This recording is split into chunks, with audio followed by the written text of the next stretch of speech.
ಒಂದು ನಿಮಿಷ ಯೋಚನೆ ಮಾಡಿ.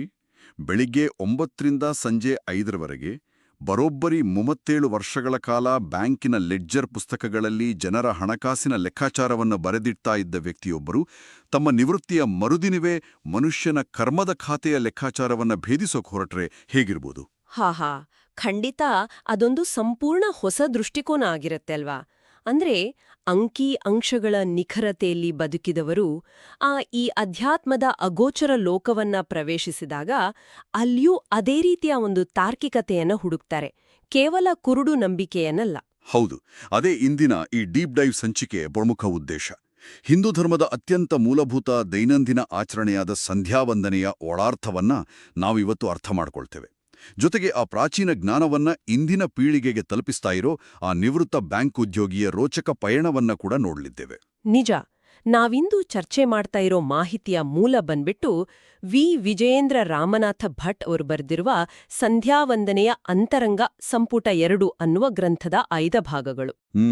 ಈ ಗ್ರಂಥದ ಬಗ್ಗೆ ಹೇಳಬೇಕಂದ್ರೆ ಅವರು ಕೇವಲ ಯಾವುದೋ ಮೇಲ್ಮೈ ವಿಚಾರವನ್ನ ಬರೆದಿಲ್ಲ, ಬರೋಬ್ಬರಿ 800 ಪುಟಗಳಷ್ಟು ಆಳವಾದ ವಿಮರ್ಶೆಯನ್ನ ಕಟ್ಟಿಕೊಟ್ಟಿದ್ದಾರೆ ಅಲ್ವಾ. ಆ ಗ್ರಂಥದ ಗಾಂಭೀರ್ಯತೆ ಅರ್ಥವಾಗಬೇಕಾದ್ರೆ ಮೊದಲು ಆ ಲೇಖಕರ ಹಿನ್ನೆಲೆಯೊಳಗಿರುವ ಆ 2 ವಿಭಿನ್ನ ಪ್ರಪಂಚಗಳ ಮುಖಾಮುಖಿಯನ್ನ ನಾವು ಗಮನಿಸಬೇಕು. ಹೌದು, ಖಂಡಿತ. 1953ರಲ್ಲಿ ಉಡುಪಿ ಜಿಲ್ಲೆಯ ಕೋಟೇಶ್ವರದಲ್ಲಿ ಜನಿಸಿದ ವಿಜೇಂದ್ರ ರಾಮನಾಥ ಭಟ್ ಅವರ ರಕ್ತದಲ್ಲೇ ಆ ಆಧ್ಯಾತ್ಮಿಕತೆಯ ಸೆಲೆ ಇತ್ತು. ಅವರ ತಂದೆ ವೇದಮೂರ್ತಿ ರಾಮನಾಥ ಭಟ್ ಅವರು ಕೋಟೇಶ್ವರದ ಕೋಟಿಲಿಂಗೇಶ್ವರ ದೇವಸ್ಥಾನದಲ್ಲಿ 5 ದಶಕಗಳ ಕಾಲ ಅರ್ಚಕರಾಗಿದ್ದವರು. ಓಹೋ, ಅಂದ್ರೆ ಮುಂಜಾನೆಯ ಮಂತ್ರಘೋಷಗಳ ನಡುವೆಯೇ ಬೆಳೆದ ಬಾಲ್ಯ ಅವರದು ಅಂತಾಯ್ತು. ಅದೇ. ಆದರೆ ಅವರ ವೃತ್ತಿ ಬದುಕು ಸಂಪೂರ್ಣ ಬೇರೆದೆ ಹಾದಿ ಹಿಡಿತು. 1976ರಲ್ಲಿ ಕೆನರಾ ಬ್ಯಾಂಕ್ ಸೇರಿದ ಅವರು ದೆಹಲಿ, ಭೋಪಾಲ್, ಬ್ಯಾಂಗಳೂರು ಹೀಗೆ ದೇಶದ ಮೂಲೆ ಮೂಲೆಗಳಲ್ಲಿ ಕೆಲಸ ಮಾಡಿದ್ರು. ದಿನವಿಡೀ ಆ ಹಣ, ಸಾಲ, ಬಡ್ಡಿ, ಜನರ ಆರ್ಥಿಕ ಸಮಸ್ಯೆಗಳ ನಡುವಿನ ಒಡನಾಟ ಅವರದು. ಆದರೆ 2013ರಲ್ಲಿ ನಿವೃತ್ತರಾದ ಮೇಲೆ ಅವರು ಮತ್ತೆ ತಮ್ಮ ಬೇರಿನ ಕಡೆಗೆ ಮರಳಿದರು. ಈ ಲೆಡ್ಜರ್ ಪುಸ್ತಕಗಳಿಂದ ನೇರವಾಗಿ ವೇದಗಳ ಕಡೆಗೆ ನಡೆದ ಪಯಣ ನಿಜಕ್ಕೂ ಅಚ್ಚರಿ ಮೂಡಿಸುತ್ತೆ ಅಲ್ವಾ? ಕೇವಲ ಮರಳಿದಲ್ಲ, ತಾವು ಕಂಡುಕೊಂಡ ಆ ಜ್ಞಾನವನ್ನ ಜನಸಾಮಾನ್ಯರಿಗೆ ತಲುಪಿಸುವ ಒಂದು ದೊಡ್ಡ ವ್ಯವಸ್ಥೆಯನ್ನೇ ಅವರು ಹುಟ್ಟುಹಾಕಿದ್ರು. ತಮ್ಮ ದಿವಂಗತ ಪತ್ನಿ ಶ್ರೀಮತಿ ಭಾರತಿ ಭಟ್ ಅವರ ಸ್ಮರಣಾರ್ಥ ಶ್ರೀಮತಿ ವಿದ್ಯಾಭಾರತಿ ಮೆಮೋರಿಯಲ್ ಟ್ರಸ್ಟ್ ಕೂಡ ಸ್ಥಾಪಿಸಿದ್ರು. ಈ ಟ್ರಸ್ಟ್ ಮೂಲಕ ಅವ್ರು ಏನ್ ಮಾಡ್ತಾ ಇದ್ದಾರೆ? ಆ ಟ್ರಸ್ಟ್ನ ಕಾರ್ಯವೈಖರಿ ಗಮನಿಸಿದ್ರೆ ಅವರ ಗ್ರಂಥದ ಮೂಲ ತತ್ವವೇ ಅಲ್ಲಿ ಕಾಣುತ್ತೆ. ಕೋಟೇಶ್ವರದ ಶಾಲೆಯ 1ರಿಂದ 6ನೇ ತರಗತಿ ಮಕ್ಕಳಿಗೆ ಉಚಿತ ಪುಸ್ತಕ, ಸಮವಸ್ತ್ರ ವಿತರಣೆ ಮಾಡೋದ್ರ ಜೊತೆಗೆ ಅವರು ಜ್ಞಾನ ಸಪ್ತಾಹಗಳನ್ನ ಕೂಡ ನಡೆಸ್ತಾರೆ. ಸಮಾಜದಲ್ಲಿ ಜ್ಞಾನದ ಹಸಿವನ್ನ ನೀಗಿಸುವ ಕೆಲಸ ಅದು. ಇಲ್ಲಿ ಅವರ ಉದ್ದೇಶ ಬಹಳ ಸ್ಪಷ್ಟವಾಗಿದೆ ಅಂತನ್ಸುತ್ತೆ. ಹೌದು. ಏನಂದ್ರೆ ಅಧ್ಯಾತ್ಮ ಅಥವಾ ಈ ವೇದ ಉಪನಿಷತ್ತುಗಳ ಸಾರ ಕೇವಲ ಸಂಸ್ಕೃತ ಬಲ್ಲ ಪಂಡಿತರಿಗೆ ಮಾತ್ರ ಮೀಸಲಾಗಬಾರದು ಅನ್ನೋದು ಅವರ ಉದ್ದೇಶ. ನಿಖರವಾಗಿ ಅದು ಡಿಜಿಟಲ್ ತಂತ್ರಜ್ಞಾನದ ಮೂಲಕ ಪ್ರತಿಯೊಬ್ಬರಿಗೂ ಸುಲಭವಾಗಿ ಸಿಗಬೇಕು ಅನ್ನೋ ಅವರ ಚಿಂತನೆ ನಿಜಕ್ಕೂ ಗ್ರೇಟ್. ಸರಿ, ಈಗ ನೇರವಾಗಿ ಆ ಗ್ರಂಥದ ಅಂತರಂಗದ ಕಡೆಗೆ ಬರೋಣ. ಸಂಧ್ಯಾವಂದನೆಯ ಅಂತರಂಗ 2 ಸಂಪುಟಗಳಲ್ಲಿದೆ ಅಂತ ಓದಿದೆ. ಹೌದು. ನಾವು ಈ 2ನೇ ಸಂಪುಟದ ಬಗ್ಗೆ ಹೆಚ್ಚು ಫೋಕಸ್ ಮಾಡ್ತಾ ಇದ್ದೀವಿ. ಖಂಡಿತ. ಈ ಕರ್ಮ ಮತ್ತು ಜ್ಞಾನದ ನಡುವಿನ ವ್ಯತ್ಯಾಸವನ್ನ ಅರ್ಥ ಮಾಡಿಕೊಡೋದು ಬಹಳ ಮುಖ್ಯ. ಗೋವಾ ಪರ್ತಗಾಳಿ ಜೀವೋತ್ತಮ ಮಠದ ಶ್ರೀಮದ್ ವಿದ್ಯಾಧೀಶ ತೀರ್ಥ ಶ್ರೀಪಾದ ವಡೇರ್ ಸ್ವಾಮೀಜಿಯವರು ಈ ಗ್ರಂಥಕ್ಕೆ ಬರೆದ ಆಶೀರ್ವಚನ ಪತ್ರದಲ್ಲಿ ಒಂದು ಅದ್ಭುತವಾದ ರೂಪಕವನ್ನ ಬಳಸಿದ್ದಾರೆ. ಆ ರೂಪಕ ಏನು ಅಂತ ವಿವರಿಸಬಹುದಾ? ಬ್ರಾಹ್ಮಣನು ಒಂದು ವೃಕ್ಷವಿದ್ದಂತೆ, ಸಂಧ್ಯಾವಂದನೆಯೇ ಆ ವೃಕ್ಷದ ಬೇರು, ಉಳಿದ ಧರ್ಮಕರ್ಮಗಳೆಲ್ಲ ಆ ವೃಕ್ಷದ ಎಲೆಗಳು ಅಂತ ಅವರು ವಿವರಿಸ್ತಾರೆ. ಬೇರು ಕಣ್ಣಿಗೆ ಕಾಣೋದಿಲ್ಲ, ಭೂಮಿಯ ಆಳದಲ್ಲಿರುತ್ತೆ, ಆದ್ರೆ ಅದೇ ಇಡೀ ಮರಕ್ಕೆ ಜೀವಾಳ ಅಲ್ವಾ? ಬೇರ್ ಒಣಗಿದ್ರೆ ಮರ ಉಳಿಯೋದಿಲ್ಲ. ಆದ್ರೆ ಇಲ್ಲೊಂದು ದೊಡ್ಡ ಪ್ರಶ್ನೆ ಹುಟ್ಕೊಡುತ್ತೆ. ಬೇರು ಎಲೆಯ ಹೋಲಿಕೆ ಕೇಳೋನ್ ಚೆನ್ನಾಗಿದೆ, ಆದ್ರೆ ಕೇವಲ ಮಂತ್ರಗಳನ್ನ ಯಾಂತ್ರಿಕವಾಗಿ ಪ್ರತಿದಿನ ಕರಾರುವಾಗಕ್ಕೆ ಪಠಿಸಿದ್ರೆ ಸಾಲ್ದೆ. ದೇವರು ಆ ಮಂತ್ರಗಳ ಉಚ್ಚಾರಣೆಯನ್ನ ಮಾತ್ರ ಗಮನಿಸಲ್ವಾ? ಇದು ಮೇಲ್ನೋಟಕ್ಕೆ ಬಹಳ ಸಹಜವಾದ ಪ್ರಶ್ನೆ, ಆದ್ರೆ ಉತ್ತರ ಬಹಳ ಆಳವಾಗಿದೆ.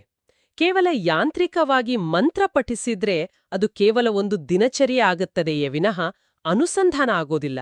ಕರ್ಮ ಅನ್ನೋದು ಕೇವಲ ನಾವು ಮಾಡುವ ಭೌತಿಕ ಕ್ರಿಯೆ, ಜ್ಞಾನ ಅನ್ನೋದು ಆ ಕ್ರಿಯೆಯ ಹಿಂದಿನ ಅರಿವು. ಅಂದ್ರೆ ಉಪನಯನದ ನಂತರ ಜೀವನ ಪರ್ಯಂತ ಮಾಡುವ ಈ ಆಚರಣೆಗೆ ಒಂದು ಅರ್ಥ ಸಿಗೋದು ಈ ಜ್ಞಾನದಿಂದ ಅಂತ ಹೇಳ್ತಿದ್ದೀರಾ? ಅದೇ ನಾವು ಯಾರನ್ನ ಪ್ರಾರ್ಥಿಸ್ತಿದ್ದೇವೆ, ಯಾಕೆ ಪ್ರಾರ್ಥಿಸ್ತಿದ್ದೇವೆ ಅನ್ನೋ ಅರಿವಿಲ್ಲದೆ ಮಾಡುವ ಜಪ ಕೇವಲ ತುಟಿಗಳ ವ್ಯಾಯಾಮ ಆಗ್ಬಿಡತ್ತೆ ಅಲ್ವಾ? ಹೌದು. ಅಂದ್ರೆ ಕ್ರಿಯೆಯ ಹಿಂದಿನ ಉದ್ದೇಶ ಅಥವಾ ಇಂಟೆನ್ಷನ್ ಬಹಳ ಮುಖ್ಯ. ನಾವು ಏನ್ ಮಾಡ್ತಾ ಇದೀವಿ ಅನ್ನೋದರ ಜೊತೆಗೆ ಅದರೊಳಗಿನ ವಿಜ್ಞಾನ ಕೂಡ ಗೊತ್ತಿರಬೇಕು. ನಿಖರವಾಗಿ ಹೇಳಿದ್ರಿ. ಈ ನಿಟ್ಟಿನಲ್ಲಿ ಗ್ರಂಥದಲ್ಲಿ ಪ್ರಸ್ತಾಪವಾಗಿರುವ ಗಾಯತ್ರಿ ಮಂತ್ರ ಮತ್ತು ಭಗವಂತನ ದಶಾವತಾರಗಳ ಚಿಂತನೆ ಬಹಳ ಕುತೂಹಲಕಾರಿಯಾಗಿದೆ. ಗಾಯತ್ರಿ ಮಂತ್ರ ಜಪಿಸುವಾಗ ಭಗವಂತನ ಆಯಾ ಹೊತ್ತಿಗೆ ತಕ್ಕಂತಹ ಬೇರೆ ಬೇರೆ ಅವತಾರಗಳನ್ನ ಮನಸ್ಸಿನಲ್ಲಿ ಚಿಂತನೆ ಮಾಡಬೇಕು ಅಂತ ಲೇಖಕರು ವಿವರಿಸಿದ್ದಾರೆ. ಒಂದೇ ದೇವರಿಗೆ ಇಷ್ಟೊಂದು ರೂಪಗಳ ಅವಶ್ಯಕತೆ ಏನಿದೆ? ಅಂದ್ರೆ ಭಗವಂತನಿಗೆ ತನ್ನ ಮೂಲ ರೂಪದಿಂದಲೇ ಎಲ್ಲವನ್ನೂ ಮಾಡೋಕೆ ಸಾಧ್ಯ ಇಲ್ವಾ? ಸಾಧ್ಯ ಇದೆ, ಖಂಡಿತ. ಗ್ರಂಥವು ಮಧ್ವವಿಜಯದ 8ನೇ ಅಧ್ಯಾಯದ 13ನೇ ಶ್ಲೋಕವನ್ನ ಉಲ್ಲೇಖಿಸುತ್ತೆ. ಭಗವಂತ ಸರ್ವಶಕ್ತ. ಆತನಿಗೆ ತನ್ನ ಅನಂತವಾದ ಮೂಲ ರೂಪದಿಂದಲೇ ಇಡೀ ಬ್ರಹ್ಮಾಂಡವನ್ನ ನಿಭಾಯಿಸುವ ಶಕ್ತಿಯಿದೆ. ಆದ್ರೂ ಆತ ಅವತಾರಗಳನ್ನ ಎತ್ತುತ್ತಾನೆ ಅಂದ್ರೆ ಅದು ಆತನ ಭಕ್ತರ ಮೇಲಿನ ಅಪಾರ ಕರುಣೆಯಿಂದ. ಕರುಣೆ ಅಂದ್ರೆ ಮನುಷ್ಯನ ಗ್ರಹಿಕೆಗೆ ನಿಲುಕಲು ಆತ ತನ್ನನ್ನು ಸ್ವಲ್ಪ ಅದೇನೋ ಹೇಳ್ತಾರೆ ಡೌನ್ಸೈಜ್ ಮಾಡ್ಕೊಳ್ತಾನ? ಹೌದು, ಬಹುತೇಕ ಹಾಗೇನೆ. ಅನಂತವಾದ ಶಕ್ತಿಯನ್ನ ನೇರವಾಗಿ ಗ್ರಹಿಸುವ, ಅರಗಿಸಿಕೊಳ್ಳುವ ಸಾಮರ್ಥ್ಯ ಮನುಷ್ಯನ ಮಿತಿಯೊಳಗಿನ ಬುದ್ಧಿಗೆ ಇಲ್ಲ.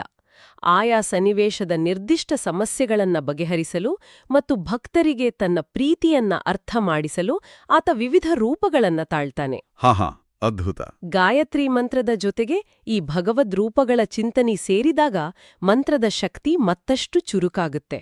ಓಹೋ, ಇದಕ್ಕೊಂದು ದೈನಂದಿನ ಉದಾಹರಣೆ ಕೊಡಬಹುದು.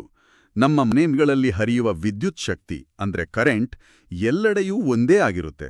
ಆದರೆ ಆ ಮೂಲ ವಿದ್ಯುತ್ತನ್ನ ನಾವು ನೇರವಾಗಿ ನಮ್ಮ ಮೊಬೈಲ್ ಫೋನ್ಗೆ ಕನೆಕ್ಟ್ ಮಾಡೋಕ್ಕಾಗಲ್ಲ. ಫೋನ್ ಸುಟ್ಟೋಗುತ್ತೆ. ನಮ್ಗಲ್ಲಿ ಒಂದು ಅಡಾಪ್ಟರ್ ಬೇಕು ಅಲ್ವಾ? ಅದೇ. ಲ್ಯಾಪ್ಟಾಪ್ಗೆ ಬೇರೊಂದು ಅಡಾಪ್ಟರ್, ಫ್ರಿಡ್ಜ್ಗೆ ಮತ್ತೊಂದು ಪ್ಲಗ್. ಮೂಲ ಶಕ್ತಿ ಒಂದೇ ಆಗಿದ್ರೂ ನಮ್ಮ ಉಪಕರಣದ ನಿರ್ದಿಷ್ಟ ಬೇಡಿಕೆ ಅಥವಾ ಆತಂಕವನ್ನ ನಿವಾರಿಸಲು ಭಗವಂತ ಆಯಾ ರೂಪಗಳೆಂಬ ಅಡಾಪ್ಟರ್ ಮೂಲಕ ಪ್ರಕಟ ಆಗ್ತಾನೆ. ಅಂಥ ಅತ್ಯಂತ ಪ್ರಬಲವಾದ, ರೋಮಾಂಚನಕಾರಿ ಅಡಾಪ್ಟರ್ ರೂಪವೇ ನರಸಿಂಹಾವತಾರ. ನರಸಿಂಹಾವತಾರ. ಆ ರೂಪದ ಬಗ್ಗೆ ಯೋಚಿಸಿದರೇನೇ ಮೈ ಝುಮ್ಮನ್ನುತ್ತೆ. ಗ್ರಂಥದಲ್ಲಿ ಈ ಅವತಾರದ ಬಗ್ಗೆ ಬಹಳ ವಿಸ್ತೃತವಾದ ಚರ್ಚೆ ಇದೆ ಅಂತ ಕೇಳಿದ್ದೀನಿ. ಭಾಗವತದಲ್ಲಿ ನರಸಿಂಹನನ್ನ ಸರ್ವಭಯಾಂತಕ ಅಂತ ಯಾಕೆ ಕರೆಯಲಾಗಿದೆ? ಯಾಕಂದ್ರೆ ಆತ ಕೇವಲ ಭಯವನ್ನ ದೂರ ಮಾಡುವವನಲ್ಲ, ಭಯ ಎಂಬ ಪರಿಕಲ್ಪನೆಗೆ ಅಂತ್ಯ ಹಾಡುವವನು. ಹಿರಣ್ಯಕಶಿಪು ಚತುರ್ಮುಖ ಬ್ರಹ್ಮನಿಂದ ಪಡೆದ ವರ ಎಷ್ಟೊಂದು ಸಂಕೀರ್ಣವಾಗಿತ್ತು ಅಂತ ಒಮ್ಮೆ ಯೋಚಿಸಿ. ಹೌದು, ಬಹಳ ಕಾಂಪ್ಲೆಕ್ಸ್ ಆಗಿತ್ತು ಅದು. ಮನುಷ್ಯರಿಂದಾಗಲಿ ಪ್ರಾಣಿಗಳಿಂದಾಗಲಿ ಸಾವು ಬರಬಾರದು. ಹಗಲು ರಾತ್ರಿ ಒಳಗೆ ಹೊರಗೆ ಆಯುಧಗಳಿಂದ, ಜೀವಂತ ಅಥವಾ ನಿರ್ಜೀವ ವಸ್ತುಗಳಿಂದ ಸಾವು ಬರಬಾರದು. ಇದು ಕೇವಲ ವರವಲ್ಲ, ತಾನು ಸಾವನ್ನೇ ಗೆದ್ದೆ ಅನ್ನೋ ಅಹಂಕಾರದ ಪರಮಾವಧಿಯದು. ತಾನು ಪ್ರಕೃತಿಯ ಎಲ್ಲ ನಿಯಮಗಳನ್ನ ಮೀರಿ ನಿಂತೆ, ಎಲ್ಲ ಲೂಪ್ಹೋಲ್ಗಳನ್ನ ಮುಚ್ಚಿಬಿಟ್ಟೆ ಅಂತ ಆತ ಬೀಗುತ್ತಿದ್ದ. ಆದರೆ ಭಗವಂತ ಆ ವರದ ಅಕ್ಷರಶಃ ಪಾಲನೆ ಮಾಡುತ್ತಲೇ ಆತನನ್ನ ಸಂಹರಿಸಿದ ರೀತಿ ಒಂದು ಅದ್ಭುತ ಚಮತ್ಕಾರ ಅಲ್ವಾ? ಖಂಡಿತ. ಮನುಷ್ಯನೂ ಅಲ್ಲದ, ಪ್ರಾಣಿಯೂ ಅಲ್ಲದ ಸಿಂಹ ಮನುಷ್ಯನ ರೂಪ. ಹಗಲೂ ರಾತ್ರಿಯೂ ಅಲ್ಲದ ಸಂಧ್ಯಾಕಾಲ, ಮನೆಯ ಒಳಗೂ ಅಲ್ಲದ ಹೊರಗೂ ಅಲ್ಲದ ಹೊಸ್ತಿಲಿನ ಮೇಲೆ ಯಾವುದೇ ಆಯುಧವಿಲ್ಲದೆ ಕೇವಲ ತನ್ನ ಉಗುರುಗಳಿಂದ ಸಂಹಾರ ಮಾಡಿದ. ಇಲ್ಲಿ ಗಮನಿಸಬೇಕಾದ ಮುಖ್ಯ ಅಂಶ ಏನಂದ್ರೆ, ಹಿರಣ್ಯಕಶಿಪುವಿನ ಅಹಂಕಾರಕ್ಕೆ ಆತ ಎಲ್ಲಿ ಅತ್ಯಂತ ಸುರಕ್ಷಿತ ಅಂತ ಅನ್ಕೊಂಡಿದ್ನೋ ಅದೇ ಹೊಸ್ಲಿನ ಮೇಲೆ ಉತ್ತರ ಸಿಕ್ತು. ನಿಜ. ಇಲ್ಲಿ ಗ್ರಂಥ ಇನ್ನೊಂದು ಸೂಕ್ಷ್ಮವನ್ನ ತೆರೆದಿಡುತ್ತೆ.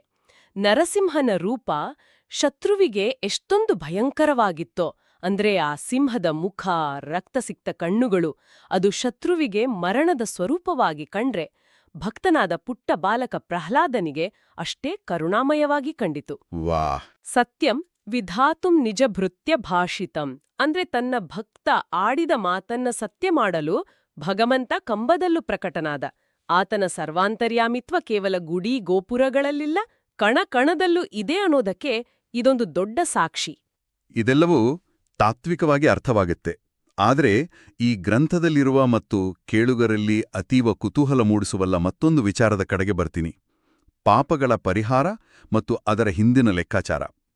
ಬ್ರಹ್ಮಹತ್ಯೆ, ಸುರಾಪಾನದಂತಹ ಮಹಾಪಾತಕಗಳಿಗೆ 10,000 ಬಾರಿ ಮಂತ್ರ ಹೇಳಬೇಕು ಅಂತ ಗ್ರಂಥ ಉಲ್ಲೇಖಿಸುತ್ತೆ ಅಲ್ವಾ? ಹೌದು, ಉಪಪಾತಕಗಳಿಗೆ 1000 ಬಾರಿ ಮತ್ತು ಸಣ್ಣ ಪಾಪಗಳಿಗೆ 100 ಬಾರಿ ಗಾಯತ್ರಿ ಜಪ ಮಾಡಬೇಕು ಅಂತ ನಿಯಮ ಇದೆ.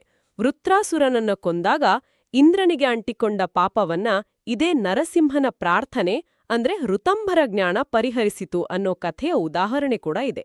ಹಾ, ಇಲ್ಲಿ ನನಗೆ ಮತ್ತು ಬಹುಶಃ ಅನೇಕರಿಗೆ ಒಂದು ದೊಡ್ಡ ತಾತ್ವಿಕ ತೊಡಕು ಎದುರಾಗತ್ತೆ. ಇದೇನೋ ಎಟಿಎಂ ಮಷೀನ್ ತರಹನಾ? ಅಂದ್ರೆ ನಾನು 10,000 ಬಾರಿ ಮಂತ್ರವೆಂಬ ಪಿನ್ ನಂಬರ್ ಒತ್ತಿದ್ರೆ ನನ್ನ ಅಕೌಂಟ್ನಲ್ಲಿರೋ ಪಾಪಗಳೆಲ್ಲ ಮೈನಸ್ ಆಗ್ಬಿಡುತ್ತಾ? ಖಂಡಿತ ಇಲ್ಲ. ಯಾಂತ್ರಿಕ ಪ್ರಕ್ರಿಯೆ ಆಗೋದಿಲ್ವಾ?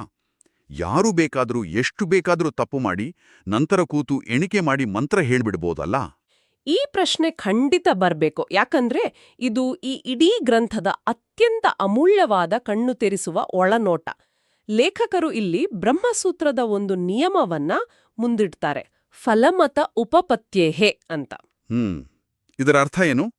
ಇದರ ಅರ್ಥ ಏನಂದ್ರೆ ಕೇವಲ ಜಡವಾದ ಕರ್ಮ ಅಥವಾ ನಾವು ಉಚ್ಚರಿಸುವ ಮಂತ್ರವು ತಾನಾಗಿಯೇ ಯಾವುದೇ ಫಲವನ್ನ ನೀಡುವುದಿಲ್ಲ. ಅಂದ್ರೆ ಆ ಮಂತ್ರಕ್ಕೆ ತನ್ನದೇ ಆದ ಶಕ್ತಿ ಇಲ್ಲ ಅಂತಾನಾ? ಅದು ಕೇವಲ ಶಬ್ದಗಳ ಜೋಡಣೆಯೇ? ಮಂತ್ರಕ್ಕೆ ಅಪಾರ ಶಕ್ತಿ ಇದೆ, ಆದ್ರೆ ಆ ಶಕ್ತಿ ಸ್ವತಂತ್ರವಾಗಿ ಕೆಲಸ ಮಾಡೋದಿಲ್ಲ. ಮಂತ್ರ ಅನ್ನೋದು ಕೇವಲ ವಾಹಕ. ಆ ವಾಹಕದ ಮೂಲಕ ಯಾರು ಪ್ರಸನ್ನನಾಗ್ತಾನೋ ಆ ಭಗವಂತನು, ಇಲ್ಲಿ ನರಸಿಂಹನು, ಆ ಫಲವನ್ನ ನೀಡ್ತಾನೆ. ನಾವು 1000 ಬಾರಿ ಕೇವಲ ತುಟಿಯಾಡಿಸಿ ಮಂತ್ರ ಹೇಳ್ದೆವು ಅಂದ್ರೆ ಪಾಪ ಪರಿಹಾರ ಆಗೋದಿಲ್ಲ. ಓಹೋಲ್, ಅಂದ್ರೆ ಆ ಮಂತ್ರದ ಜೊತೆಗಿನ ನಮ್ಮ ಅನುಸಂಧಾನದಿಂದ ಭಗವಂತ ಒಲಿಬೇಕು? ಹೌದು. ಆತ ಒಲಿದಾಗ ಏನಾಗುತ್ತೆ ಗೊತ್ತಾ? ಇದು ಅತ್ಯಂತ ಮುಖ್ಯವಾದ ಮನುಷ್ಯಾಸ್ತ್ರೀಯ ವಿಚಾರ. ಆತ ನಮ್ಮ ಹಿಂದಿನ ರೆಕಾರ್ಡ್ಗಳನ್ನ ಅಳಿಸಿ ಹಾಕುವುದಿಲ್ಲ, ಬದಲಾಗಿ ಮನುಷ್ಯನೊಳಗಿನ ದುರ್ಮತಿ ವೃತ್ತಿಯನ್ನ ನಾಶ ಮಾಡುತ್ತಾನೆ. ದುರ್ಮತಿ ವೃತ್ತಿ? ಇದನ್ನೊನ್ನೆ ಬಿಡಿಸಿ ಹೇಳಿ. ಇದು ನಮ್ಮ ಆಲೋಚನಾ ಲಹರಿಗೆ ಸಂಬಂಧಪಟ್ಟಿದ್ದ? ಹೌದು. ಪಾಪ ಶುರುವಾಗೋದೇ ನಮ್ಮ ಮೆದುಳಿನ ಆಳದಲ್ಲಿರುವ ಕೆಟ್ಟ ಆಲೋಚನೆಗಳಿಂದ, ಅಸೂಯೆಯಿಂದ, ದ್ವೇಷದಿಂದ. ಇದನ್ನೇ ದುರ್ಮತಿ ವೃತ್ತಿ ಅಥವಾ ಭ್ರಷ್ಟಗೊಂಡ ಬುದ್ಧಿ ಅನ್ನೋದು. ನರಸಿಂಹನು ತನ್ನ ಉಗುರುಗಳಿಂದ ಸೀಳಿ ಹಾಕುವುದು ಕೇವಲ ಹಿರಣ್ಯಕಶಿಪುವಿನ ಎದೆಯನ್ನಲ್ಲ, ನಮ್ಮೊಳಗಿನ ಈ ದುರ್ಮತಿ ವೃತ್ತಿಯನ್ನ. ವಾವ್! ಅಂದ್ರೆ ಒಮ್ಮೆ ಆ ಭ್ರಷ್ಟ ಆಲೋಚನಾ ಕ್ರಮ ನಾಶವಾಯಿತೆಂದ್ರೆ ಬುದ್ಧಿ ಶುದ್ಧವಾಗುತ್ತೆ. ಬುದ್ಧಿ ಶುದ್ಧವಾದಾಗ ಮುಂದೆ ಪಾಪ ಮಾಡುವ ಪ್ರವೃತ್ತಿಯೇ ನಮ್ಮಲ್ಲಿ ಉಳಿಯೋದಿಲ್ಲ. ಅದೇ ನಿಜವಾದ ಪಾಪ ಪರಿಹಾರ. ಗಾಯತ್ರಿ ಮಂತ್ರದ ಮೂಲ ಪ್ರಾರ್ಥನೆ ಅದು, ಧಿಯೋ ಯೋ ನಃ ಪ್ರಚೋದಯಾತ್. ಅಂದ್ರೆ ನಮ್ಮ ಬುದ್ಧಿಯನ್ನ ಸನ್ಮಾರ್ಗದಲ್ಲಿ ಪ್ರೇರೇಪಿಸುವಂತ. ಪಾಪ ಮಾಡುವ ಮನಸ್ಥಿತಿಯನ್ನೇ ಬುಡಸಮೇತ ಕೀಳುದೇ ಆ ಲೆಕ್ಕಾಚಾರದ ಹಿಂದಿನ ವಿಜ್ಞಾನ. ಇದು ನಿಜಕ್ಕೂ ಆಹಾ ಎನ್ನಿಸುವಂತಹ ವಿಚಾರ. ಅಂದ್ರೆ ಜಪ ಅನ್ನೋದು ಕೇವಲ ಹಿಂದಿನ ತಪ್ಪುಗಳಿಗೆ ಕಟ್ಟುವ ದಂಡವಲ್ಲ, ಅದು ನಮ್ಮ ಮನಸ್ಸನ್ನ, ನಮ್ಮ ಅಂತರಂಗವನ್ನ ಶುದ್ಧೀಕರಿಸುವ, ರೀವೈರಿಂಗ್ ಮಾಡುವ ಒಂದು ಪ್ರಕ್ರಿಯೆ. ಜಪದಿಂದ ನಮ್ಮ ಉದ್ದೇಶ ಶುದ್ಧಿಯಾಗುತ್ತೆ, ಬದುಕಿನ ಹಾದಿ ಬದಲಾಗುತ್ತೆ. ಖಂಡಿತ. ಈಗ ಇಡೀ ಚಿತ್ರಣ ಸ್ಪಷ್ಟವಾಗ್ತಾ ಇದೆ ಅಲ್ವಾ? ದಶಕಗಳ ಕಾಲ ಬ್ಯಾಂಕ್ ಲೆಡ್ಜರ್ಗಳಲ್ಲಿ ನಿಖರವಾದ ಲೆಕ್ಕಾಚಾರಗಳನ್ನ ಮಾಡ್ತಿದ್ದ ಲೇಖಕರು ನಿವೃತ್ತಿಯ ನಂತರ ನಮ್ಮ ಆತ್ಮದ ಆಡಿಟಿಂಗ್ ಮಾಡುವ ಈ ಕರ್ಮದ ಲೆಡ್ಜರ್ನ ನಿಖರತೆಯನ್ನ ಇಷ್ಟೊಂದು ತಾರ್ಕಿಕವಾಗಿ ಬಿಡಿಸಿಟ್ಟಿರೋದು ಅಸಾಮಾನ್ಯ ಸಾಧನೆ. ಹೌದು.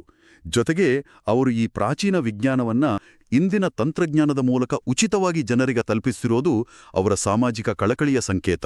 ಅವರು ಕೇವಲ ಒಂದು ಧಾರ್ಮಿಕ ಆಚರಣೆಯನ್ನ ವಿವರಿಸಿಲ್ಲ, ಕ್ರಿಯೆ ಮತ್ತು ಅರಿವಿನ ನಡುವೆ ಕಳೆದುಹೋಗಿದ್ದ ಸೇತುವೆಯನ್ನ ಮರುನಿರ್ಮಾಣ ಮಾಡಿದ್ದಾರೆ.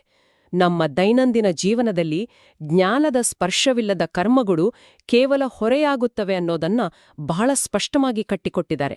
ಖಂಡಿತ. ಇವತ್ತಿನನೇ ಈ ಚರ್ಚೆ ನಿಜಕ್ಕೂ ಆಚರಣೆಯ ಮೇಲ್ಮೈಯನ್ನ ದಾಟಿ ಅದರ ಆಳಕ್ಕೆ ಇಳಿಯುವಂತೆ ಮಾಡಿದೆ. ಒಂದು ನಿಮಿಷ ಯೋಚನೆ ನೋಡಿ.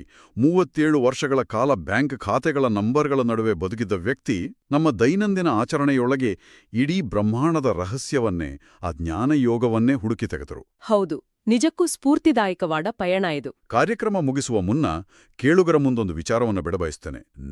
ನಿಮ್ಮ ದೈನಂದಿನ ಬದುಕಿನಲ್ಲಿ ಬೆಳಗ್ಗೆ ಎದ್ದಾಗಿನಿಂದ ರಾತ್ರಿ ಮಲಗುವವರೆಗೆ ನಾವು ಕೇವಲ ಯಾಂತ್ರಿಕವಾಗಿ ಅಭ್ಯಾಸ ಬಲದಿಂದ ಮಾಡುತ್ತಾ ಅದರ ಹಿಂದಿನ ಅದ್ಭುತ ಅರ್ಥವನ್ನ ಗಮನಿಸದೇ ಬಿಟ್ಟಿರುವಂತಹ ವಿಚಾರಗಳು ಇನ್ನೆಷ್ಟಿರ್ಬೋದು ಅಲ್ವಾ? ಖಂಡಿತ ಇರ್ತವೆ.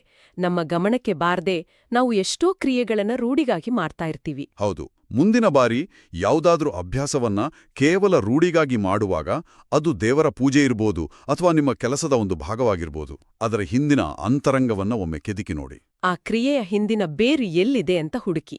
ಖಂಡಿತ. ಬಹುಶಃ ಅಲ್ಲಿ ನಿಮಗಾಗಿ ಕಾಯ್ತಿರುವ ಒಂದು ಹೊಸ ವಿಸ್ಮಯಕಾರಿ ಪ್ರಪಂಚವೇ ನಿಮ್ಮ ಕಣ್ಣಿಗೆ ಬೀಳಬಹುದು. ಇದೇ ರೀತಿಯ ಮತ್ತೊಂದು ಆಸಕ್ತಿದಾಯಕ ಜ್ಞಾನವೃದ್ಧಿಸುವ ವಿಷಯದೊಂದಿಗೆ ಮುಂದಿನ ಸಂಚಿಕೆಯಲ್ಲಿ ಭೇಟಿಯಾಗೋಣ.